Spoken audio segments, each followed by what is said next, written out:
Captain's Pick, the FPL podcast.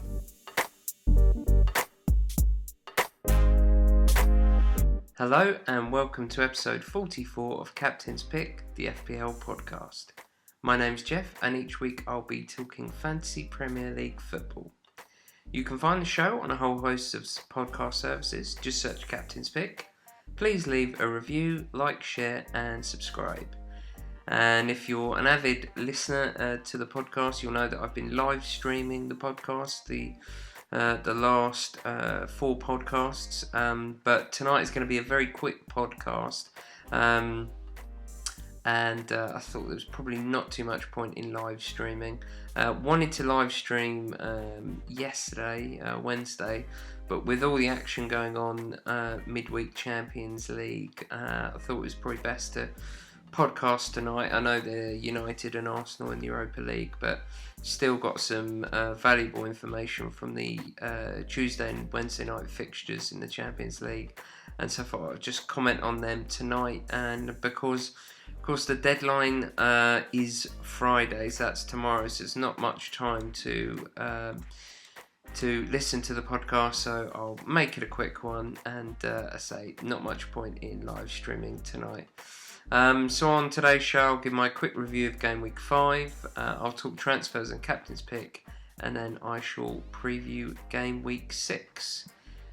So Game Week 5, I ended up on 57 points, which I was really happy with actually, in reflection. Not normally like an amazing score, but only 3 points off hitting the 60-point average that I like to hit each week. The average was 52 points, so I got above the average, so that's all good.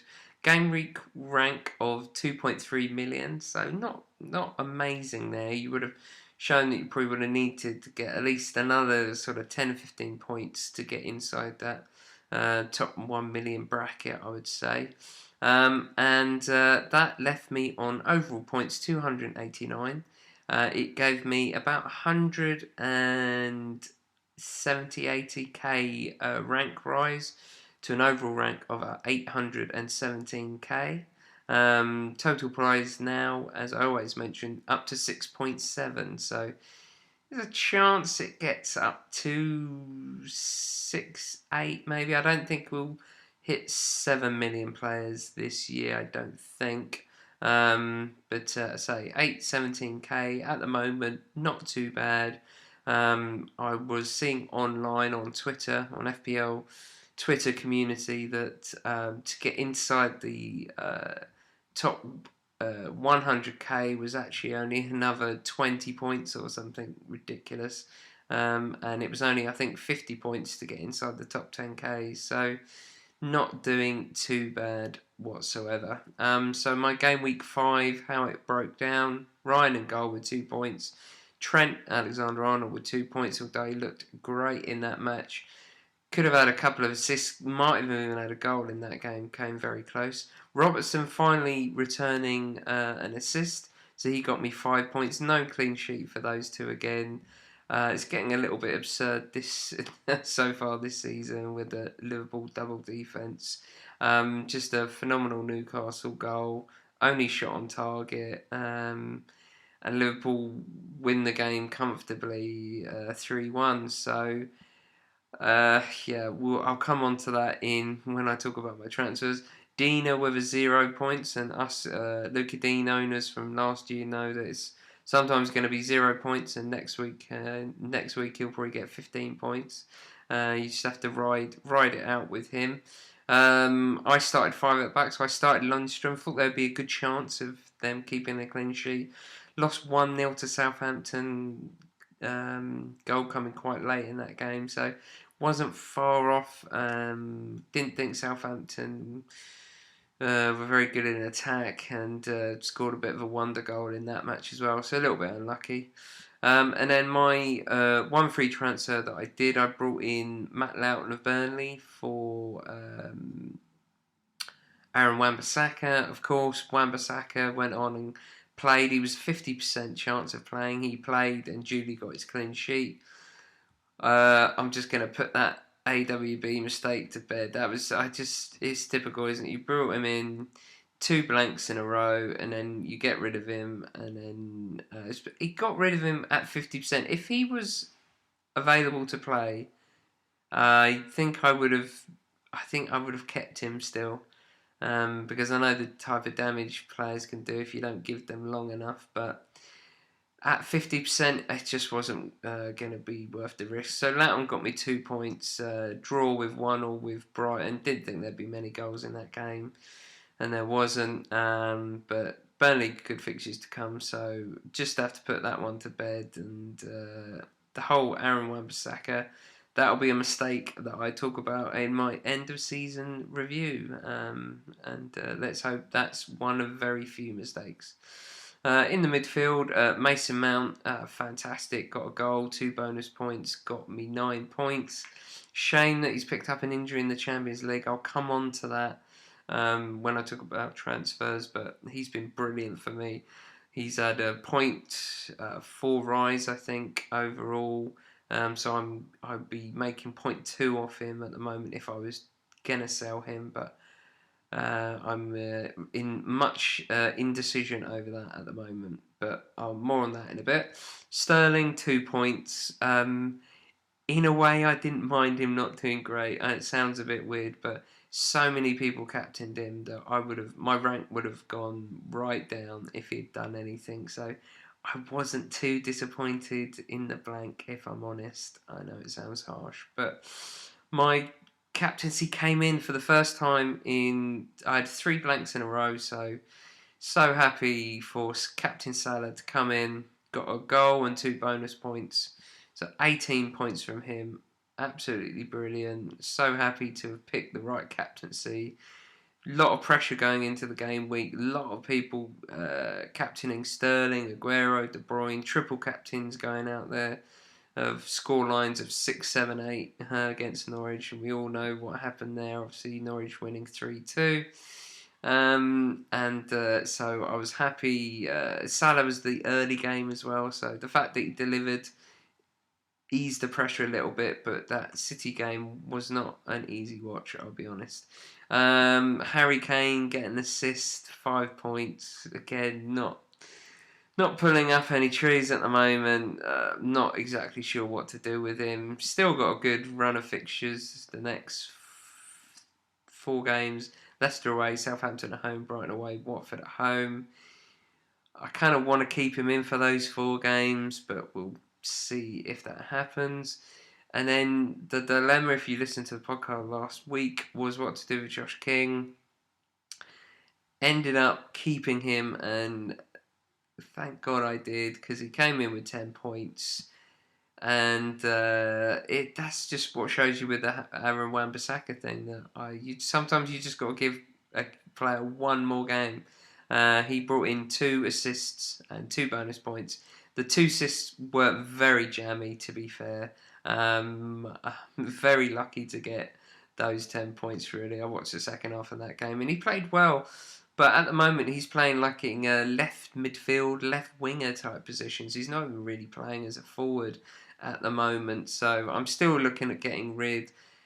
Depends on Mason Mount this game week. But Josh King, it's nice to get rid of a player once they've just had some points, because you think, okay, I've got their points, now I'm going to move on. And that's what I was going to be doing this week. But with that other Mount injury, I'm not sure. I think Josh King may stay in the side, which could bode 2 ways. Either he blanks, which that may well happen, or that little bit of form kind of will run into the Southampton away game. Not a bad game to go into. So there's a possibility of keeping him. We'll see. I think he'll probably blank, but even if he blanks next game week, it's not too bad. I'll probably get rid of him then. Yeah, it's bit of a hard call with him at the moment. Nice to get rid once he'd had the points, but he could also go on and get back-to-back points. But he's got enough points for me to have kind of warranted keeping him in for those 5 games now. Although if I'd brought in Pookie earlier, for him, 3 games ago or whatever, Pookie would have definitely outscored him. So, but at least he's got me some points. Didn't need anyone off my bench, which was good because there wasn't many points there. And that was my game week 5 squad points. And I think we'll head straight to my team then for game week 6.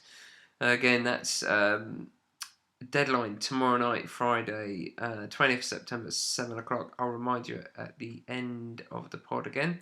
So currently Matt Ryan again in goal. Could well be his last game for me. Brighton playing Newcastle away. Good chance of a clean sheet there. There's possibilities of maybe wildcarding next week. The Mason Mount injury. Still not too sure news from that yet of how long he's going to be out for. That almost nearly triggered a wildcard this week, if I'm honest. But I just don't feel it's quite right. I think it could well be coming, but potentially next week.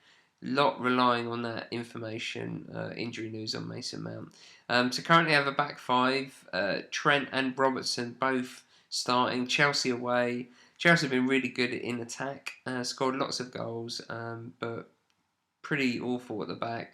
So if there's no clean sheet there for Liverpool, these two could easily get attacking returns. But with that Mount injury, it's hard to know whether he's going to play it on the weekend. My gut feel is he's probably not, and that's going to be a big blow. If you watch a Champions League game where we lost 1-0 to Valencia, it was we lost a lot of creativity when Mount went off after 15 minutes. So that could have an impact on our attacking threat. And Liverpool, despite the lack of clean sheets, do have a good defence. It was shown last year. Obviously, Adrian in goal doesn't help, but Liverpool do have a good defence. So there's possibility of a clean sheet there. But of course, as a Chelsea owner, I'd be quite happy for a clean sheet wipeout there. Luca Dean, Sheffield United at home. That's going to be a classic, like 15 points from him, goals, assists, clean sheets, you name it. It's coming for sure. Currently, I'm starting Lundstrom, Everton away, so might not be a clean sheet there. Could get some attacking returns, but he could well drop to the bench when I talk about my transfers. Matt Loutman, Norwich at home. Norwich are so attacking, scoring loads of goals, but Burnley have a decent defence and don't concede too many. I wonder if it might be a slight repeat result from when Norwich went away to West Ham and didn't score any goals. Could be a similar scoreline that, but could be a clean sheet there. But I say good run of fixtures for Burnley, so that's fine. At the moment, got the vice captaincy on Salah, away at Chelsea again. Could definitely see points from Salah here. Currently, I'm starting Mason Mount, but he is yellow flagged, and that could be a decision right up to the deadline tomorrow when we find out from press conference whether he's going to be fit. If he's just out for one game week, then he looked to be a potential season keeper, if I'm honest. I really liked him for his price point in that third midfield slot for me. So I don't really want to get rid of him, but I'm just going to have to see how the market, how much he's going to fall, how long he's going to be out for. If it's more than 1 or 2 game weeks, I'll probably have to get rid because my bench is not great. It's a tricky one. I'll come back to that a little bit more in a minute. And currently I have Sterling, who's Watford at home, captain. I think after that defeat last week, City could now go on and score 4, 5, 6. Whether he could get rested, but with he played 90 minutes in Champions League. But Man City have got a League Cup game midweek. There's no way he needs to play in that. So he could have a week off there. So I think he'll start, but this is pet roulette. There's always going to be a chance captaining City players. Aguero didn't play in the Champions League, so I would say that's if you've got Aguero, 100% captain him because he's definitely going to start. I can't see why he wouldn't. De Bruyne came off early, so he'll probably going to start. Bernardo Silva didn't start, so I think he could well start. Mahrez did start, but you would have thought Mahrez would play in that League Cup game. So would Mahrez really play Champions League midweek, then a Premier League game, and then a League Cup game? I'm not so sure. So I think Sterling will start, and that's why I'm captaining him. And currently Kane starting Leicester away. He historically does well in that match, but kind of have no idea what Kane's going to do week by week. But I just want to keep him in for those good fixtures, and then I think I'll get rid game week 10 and probably never bring him back in, to be honest, because it's almost just wasting money. But I know I just feel like and it'll be interesting to see after these 4 game weeks if he hasn't. But I think he's just going to haul in one of these game weeks, and I just want to get those points to show the sort of the stubbornness, a little bit of stubbornness, but the perseverance that I've kept with him, that I want to get those points. And as I say, Josh King stars at the moment. There's potential points there away at Southampton for sure. So that's how my team is lining up. But yeah, in terms of transfers, I've looked at all sorts of things. Looked at wildcard teams as well. At the moment, I'm currently looking. This is dependent on Mason Mount injury news, but I could downgrade Mount to Cantwell, Norwich. Been excellent so far this season at 4.9. And that would actually allow me to take out Connor Wickham and go all the way up to Pookie. Again, I did mention Burnley could keep a clean sheet there, but Pookie's been in great form. I wonder if I'm too late for the Pookie party. But he does look excellent. He's been scoring against everyone except West Ham. And he looks in great form.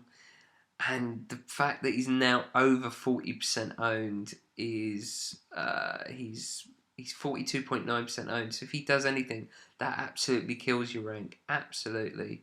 So it's almost like a hygiene pick, as they say. Bit of a shield pick. So that is one option. If he's declared fit, which I don't think that happens, I could take out Josh King, which was the original plan before that injury, and I've got enough to bring in Pookie. I'll have 0.3 left over, so that's another option. But just to say that I obviously did use one free transfer last week and rolled the other, so I have 2 free transfers, 1.2 in the bank. I could downgrade Robertson. Potentially bring in somebody like Otamendi. I know City were a bit dodgy last week, but they look strong in the Champions League defensively, with Fernandinho at the back, and with Stones injured as well as Laporte now. I think Otamendi will definitely start, so I could do that, and that would mean then I could bring in pretty much anyone. I would probably just instead of bring in Pookie for Wickham and just leave Mount in the side. And that transfer would leave me the week after. I could take out Josh King and bring in Tammy Abraham for Chelsea's good fixtures. So that is another option, or I wildcard next week. It does a lot. A lot does depend on that Mason Mount injury. My gut instinct at the moment says I will probably reluctantly take out Mason Mount and bring in Pookie for Wickham, but it's far from certain. So as you can see, I'm a little bit unsure what to do. I definitely know I want to bring in Pookie, even though I think actually he could probably blank, and he probably will after scoring all these goals. But Norwich got a decent little run, and again, if he just does anything, that's going to kill my overall rank. And a difference between when I brought in Aaron Wan-Bissaka, that was kind of a shield pick, but I kind of just based everything on that. But Pookie is actually in good form and scoring goals and doing well, so that's sort of the difference really between the consideration of bringing in those 2 players. So I think it's probably going to be Pookie, maybe Otamendi for Robertson, maybe Cantwell for Mount. Could be Pookie in for King, and pretty much looking at those sort of options at the moment. And as I already mentioned, captain will be Raheem Sterling. I think he will definitely get some returns against Watford. So that is where I'm going to wrap up the show. Again, a reminder that the Game Week 6 deadline is Friday. That's tomorrow if you're listening tonight, or if you're listening, it's Friday morning. Get your transfers in, captain's pick, all done by 7 p.m. Friday. Before that Bournemouth-Southampton fixture. Feel free to send in any questions or topics you'd like discussed on the show to either the podcast Twitter account at CaptainsPickPod or the podcast email address captainspickpod@gmail.com. Thanks so much for listening to this podcast. I've been your host. Good luck with Game Week 6, and until next time, it's been my pleasure to talk with you. Captain's Pick, the FPL podcast.